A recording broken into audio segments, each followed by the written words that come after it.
حضرت مفتی صاحب کی مقدس مصلی پر حاضری۔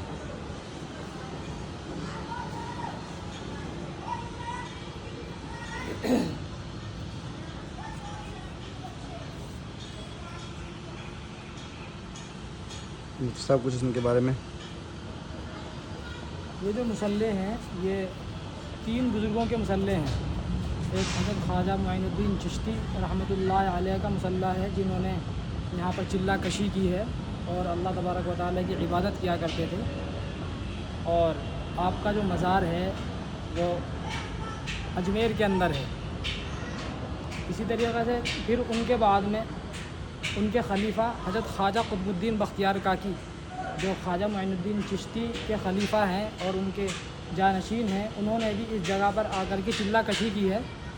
اور ان کا مزار مہرولی کے اندر ہے، یہیں پر جہاں یہ ہے مصلی، تھوڑا ہٹ کر کے ہے یہاں سے۔ پھر جو ہے ان کے بعد میں حضرت خواجہ قطب الدین بختیار کاکی کے جو خلیفہ تھے بابا فرید الدین مسعود گنج شکر رحمۃ اللہ علیہ، انہوں نے بھی یہاں پر آ کر کے چلہ کشی کی ہے اور اللہ تبارک و تعالیٰ کی عبادت کی ہے۔ تو اسی کی مناسبت سے یہاں پر ان تینوں کے مصلی ہیں، اور ان کی صرف بس یہی تاریخ ہے کہ ان کو تاریخ کی حیثیت سے یاد رکھا جائے۔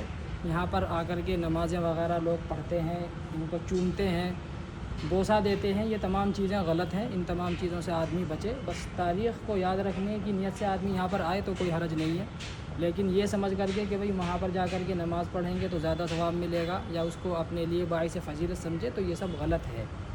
تو خلاصہ یہ ہوا کہ جو 3 بزرگان دین تھے یہ آپس میں ایک دوسرے کے پیر اور خلیفہ تھے۔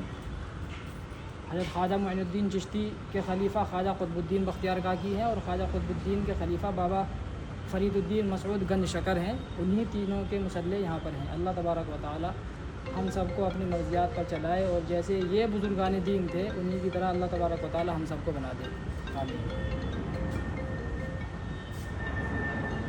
یہ مصلی خواجہ معین الدین چشتی رحمۃ اللہ علیہ کا ہے۔